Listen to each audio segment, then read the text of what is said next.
Hey guys, what's up? Welcome back to my channel.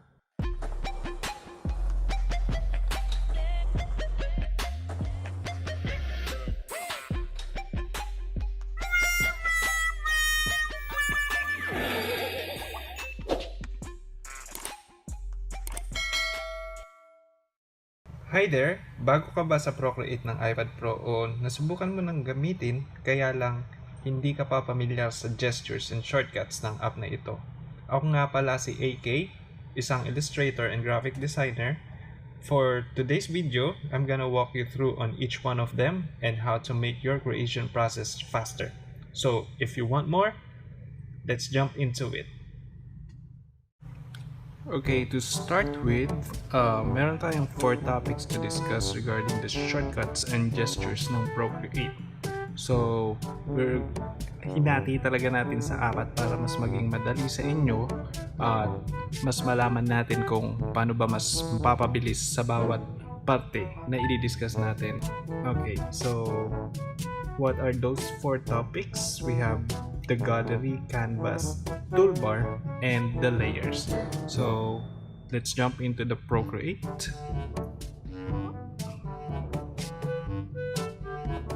Okay.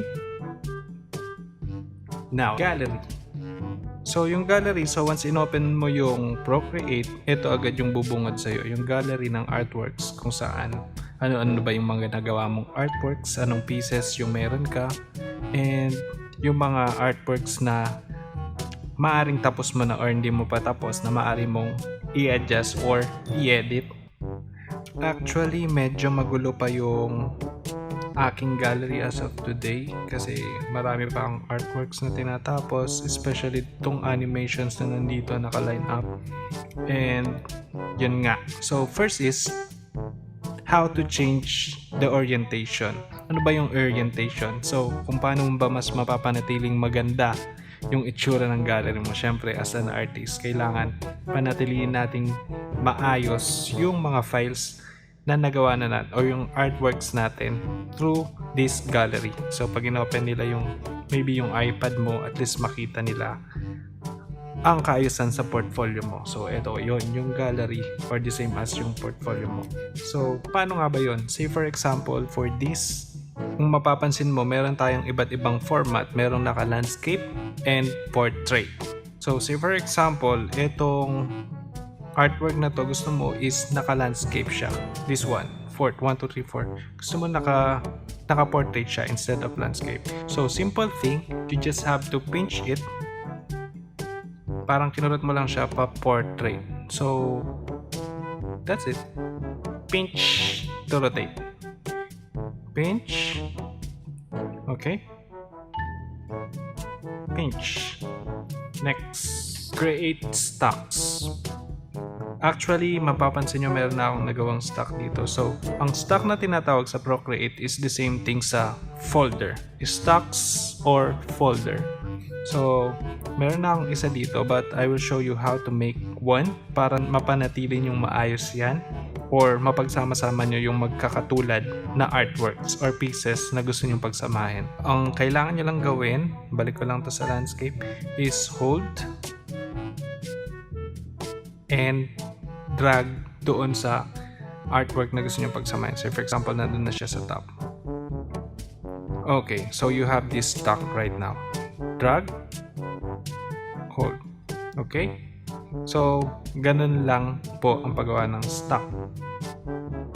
Mapapansin nyo, nasa isang folder na siya. Gawa pa tayo ng isang stock. Hold. Drop.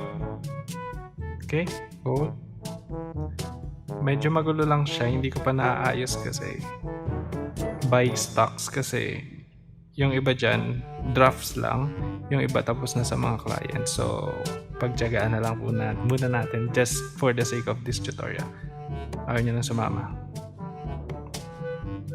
Next thing, how to rename folders. Alam ko medyo basic tong renaming ng folders.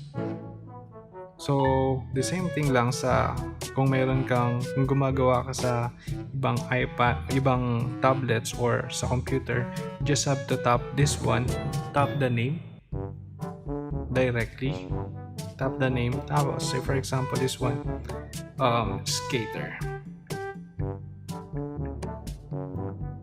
And also for the stocks, ganun na din po. Stock 1 or maybe folder 1. Depende na lang po sa preference nyo kung anong gusto nyong ilagay para sa mas ikakadali kung paano nyo hanapin yung files na gusto nyo. Canvas preview. So, simpleng-simple. Say for example kasi kapag inopen mo yung Procreate file mo, nakikita nyo maliit. Kung gusto mong i-preview, pinch to zoom. So ayan, slide lang. Kung gusto mo zoom out lang, pinch mo lang din, kurutin mo lang. Pinch. Or kung gusto mo na siyang i-edit directly, double tap. So that's it sa ating gallery. Okay, let's go now to the canvas, which is ito medyo alam ko yung most of the shortcuts and gestures na meron tayo is yung karamihan alam na nila, pero ito para sa mga bago pa lang dun sa Procreate and dun sa mga gusto pang aralin or mas mapabilis yung creation process nila pagdating sa actually mas madali kasi kung alam mo lahat ng shortcuts, mas mabilis talaga instead na may kung mas marami pa yung pinipindot mo, click mo dyan sa tablet mo or sa iPad mo. This is the very basic, the undo and redo option or shortcut. Pakita na lang natin. Bakit dun sa ibang videos or sa paggagawa ko ng using Procreate, hindi ko pinapakita to yung mga shortcuts or hindi ko usually ginagamit yung shortcuts na to. Kasi maybe doon sa mga videos na gagawin ko in the future, bago pa lang yung manonood, at least hindi sila ay paano nangyari yun? Bakit ang bilis naman ng pagkakagawa? At least dito, madiscuss muna natin paano ba yung shortcut. Okay, the undo and redo option. So first thing is you just have to use your 2 fingers, then tap using your 2 fingers, and also 3 fingers to redo. Okay, you can also use this for redoing multiple actions or undoing multiple actions. 2 fingers and 3 fingers. Okay, so for undoing multiple actions, you just have to use 2 fingers and hold, and 3 fingers for redoing multiple actions. Okay, so kung mapapansin nyo, merong speed or maybe hindi nyo makontrol yung bilis ng pag-redo and undo using this 2 and 3 fingers nyo. So we can fix this using this wrench icon here, then preference. Mapapansin nyo meron tayong rapid undo delay. So it's depende sa inyo kung ano yung prefer nyo. It's either 0.65 or mas tataasan nyo to 100. So pag sinira nyo yan, mawawala na yung undo and redo. So wag nyo na lang gagawin yun. So maybe kung gusto nyo mas mabilis or mas mabagal, depende na lang sa inyo. So try nyo na lang kung saan yung mas prefer ninyo. Next, cut, copy, and paste. So cut, copy, and paste. This is the most used shortcut by me, of course. And I don't think if madalas din siyang gamitin ng iba. But syempre, para sa akin, ito yung halos madalas kong ginagamit aside from undo and redo. So say for example, I have here a layer. I have to draw. So you want this exactly duplicated. So ang ginagawa ko, I'm using my 3 fingers and slide down or slide up. It's up to you, up or down maybe. So you will see cut, copy, copy all, paste, cut and paste, copy and paste. So if you want to copy this exactly, so I'm using copy and paste. So voila, I have here clear layer. So kung mapapansin nyo dito, meron na tayong clear layer, but there is an easier way or shortcut na maaari natin gamitin para ma-clear natin yung image or yung action na ginawa natin dito. So for example, so you want to clear, nawala na yung renewing natin or yung finish natin dito sa layer na to. So balik lang natin. Okay, so using 3 fingers, you just have to scratch it.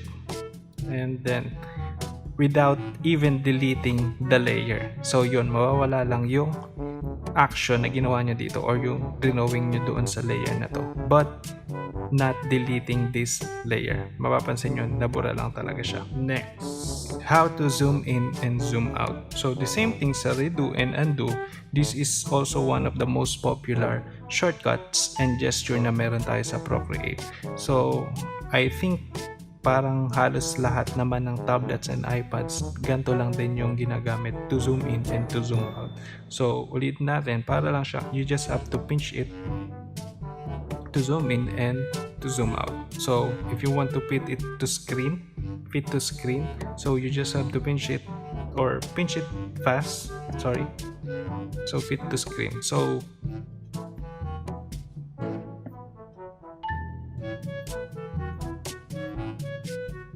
kung saan yung last na zoom in na ginawa mo. Okay, next. Hide the user interface. So ano ba yung user interface? So ito yung toolbars and options na ginagamit natin here in Procreate. So if you want to hide it using your 4 fingers shortcut, but ito yung napansin ko sa Procreate actually, hindi mo naman kailangang itago na yung UI or yung user interface niya kasi sobrang linis ng user interface, unlike dun sa ibang softwares na nagkalat. Eto sobrang linis, promise. Kung mapapansin nyo, nandun lang siya sa border and hindi na siya nakaka-istorbo doon sa main canvas mo. Okay, so 4 fingers tap again to return back the user interface. So maaari mo din gamitin yung option na nandito sa taas to put it back. Lines and shape tools. So for the lines and shape tools, actually this is just easy. So if you are going to make a line, actually isang straight lang, but top, you just have to hold it para maka-form ka ng isang straight line. So another shortcut or another gesture is using your second finger. It will move or it will do 15-degree increments doon sa line na ginawa mo. Okay? So pag minove mo upwards, it will make 15 upwards and downwards, it will make 15-degree increments doon sa lines. So the same thing, paggawa ng ibang shapes, hold, triangle. So meron dito edit shape. Maaari mo siyang edit or i-form as perfect triangle, equilateral triangle. So there are choices like that, quadrilateral. Okay, so the same thing sa ginawa po natin dun sa kapag na-top out mo na siya and wala na yung option na yun. So that is the thing na hindi mo na siya pwedeng i-edit ulit. So this is the fixed shape that we have. So you have to hold also again. You have to hold also using your second finger dito sa sa kaliwa to make it a perfect triangle. So pwede mo ring i-enlarge or resize tong triangle. Pwede rin siya sa square, of course. Hold and using the other finger to make a perfect square.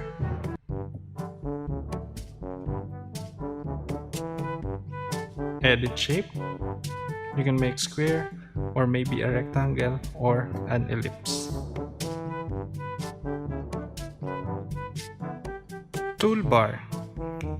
Actually sa toolbar, ito siya, mapapansin nyo, nandito siya sa top right side ng inyong Procreate. So if you're using it landscape or maybe portrait, nandun lang naman siya sa top right side. Okay. So we have now the quick brush change. So for example, you have the eraser and the brush. Sa eraser, you are using For example, you are using this on the eraser. Gamit ko ay Studio Pen. Tapos pagdating dito sa sketching, I'm using dito sa brush ko, I'm using this 6B pencil.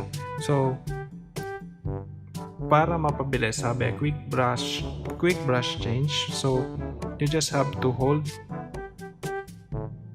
the brush, and the same thing, lilipat siya kung anong brush ang gamit mo dito sa eraser. Kasi minsan maaring nag-erase ka using this Studio Pen, tapos nag-drawing ka gamit yung brush na 6B pencil. Hindi siya maging accurate doon sa pagbura at paggawa mo ng lines. So, this is the quick brush change para maging tugma yung brush at saka yung eraser mo. Next, color fill. So, punta tayo dito.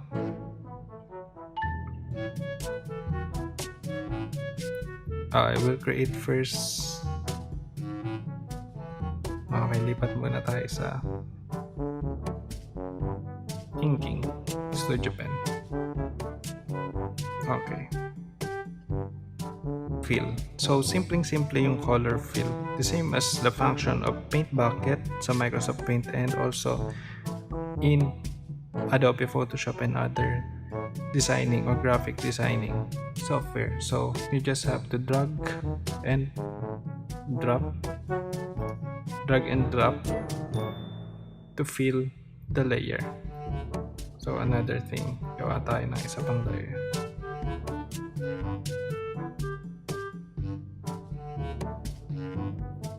So, kung mapapansin nyo, na-fill niya yung lahat, na-fill niya yung buong canvas kasi actually, yung ginawa kasi nating shape is not close. So, we have to make sure that this thing or this shape must be closed first before filling. Next thing is the quick switch.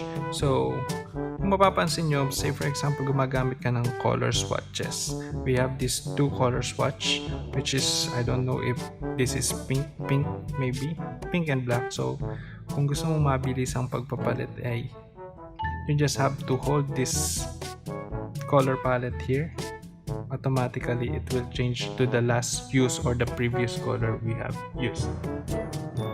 Layers. So, punta na tayo dito sa layers section. Kung mapapansin nyo, ang daming ginawang layers dito.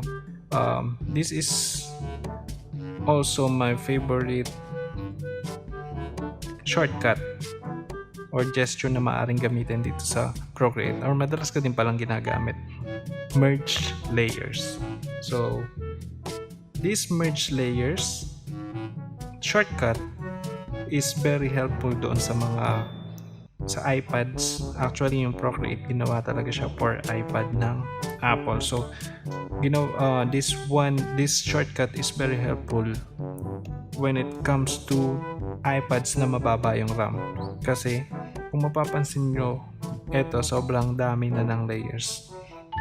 The more layers, mas bumabagal or nahihirapan yung iPad natin. So, to merge this layer, simple po.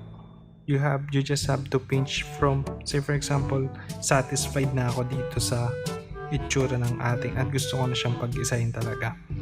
Or maging isang layer na lang siya. You just have to pinch it from the first to the last layer na gusto mong i-merge yung mga layers na yan. And that's it. Isang layer na lang siya. Hindi ko na sinama siya. Pero kung gusto mo pa rin isama, it's up to you. Okay? Balik natin. Kasi baka may change pa ako dyan.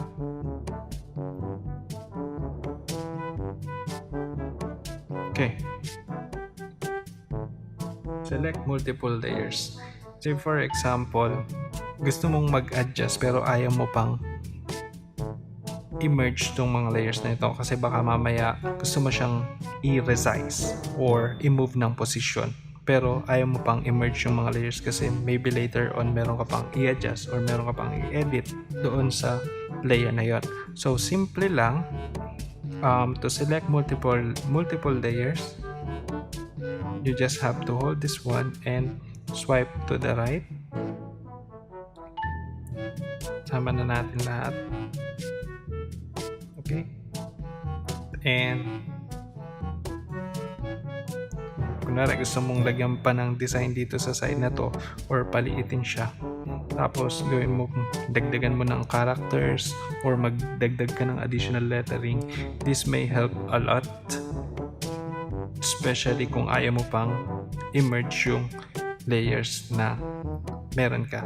Lalo na to, marami pa akong kailangan i-edit dito or i-enhance dito sa artwork na to. So balik natin siya sa dati. Layer opacity adjust. So mapapansin nyo, meron naman tayong layer opacity adjust dito sa side na to, and meron din tayo dito. So ano ba yung bakit sinama pa natin siya dito sa discussion natin? So actually meron pa tayong ituturo. Maybe this will help a lot or makatulong sa inyo or mas madali para sa inyo tong gestures na ito. So the thing is, you just have to, say for example, gawa tayong layer dito. Pakita natin magiging effect.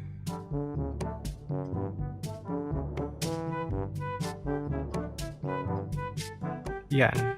Gusto mong maging shadow yan, and you want it to lessen the opacity. So using your two fingers, you just have to tap and adjust the opacity. So medyo naka-less lang tayo ng ilang pindot, pero pakita ko pa rin sa inyo kung paano yung opacity dito sa side na to. So this one, you're using, ang best thing dyan kasi dito you have to tap exactly on the letter N na nandito. Unlike doon sa shortcut, pwede mong gamitin yung two fingers mo to tap anywhere on that layer. Alpha lock. So sa Procreate, ngayon ko lang ito yung natutuwa naman ako sa Procreate kasi meron silang ginawang ganto, yung tinatawag nilang alpha lock, which is you can put a color or you can color or put effects, maybe shadows, highlights doon sa isang object without affecting the outside layer noong object na yon. So pakita ko na lang para mas maintindihan ninyo. So ang simpleng thing lang, actually nandito siya, alpha lock. You just have to click alpha lock, but the shortcut and gesture for that is you just have to use your two fingers and slide it right. So yan ang alpha lock. So bakit naging maganda siya? Kasi even if sumobra yung daliri mo or yung pencil using this alpha lock, hindi niya na-epektuhan yung nasa labas ng layer or ng object na yon. So that is the best thing to alpha lock. Doubles, using two fingers, slide to on and to off the alpha lock. Okay. So ang last thing to discuss is the gesture controls. So i-add lang po natin to kasi maybe this could help. Sabi ko nga, para mas mapabilis yung paggawa ninyo or yung creation process nyo dito sa Procreate. So you just have to tap the wrench button and punta tayo sa gesture controls here. So kung mapapansin nyo, actually this is already the default setting. So pwede nyo adjust tong smudge, eraser, assisted drawing, eyedropper. So mostly halos lahat ng tools na nandito sa Procreate. So maaring, sabi dito, a finger will always smudge. So Apple Pencil will always smudge. So it depends sa inyo kung ano yung preference ninyo or kung ano ba yung gusto nyo i-adjust or i-edit. So nandito po yung option na yun. So ang marirecommend ko sa inyo is, say for example, this one. Kung papansin nyo, yung color picker or yung eyedropper tool. Ayan dito. Using this box at this one. Pero pwede nyo siyang palitan.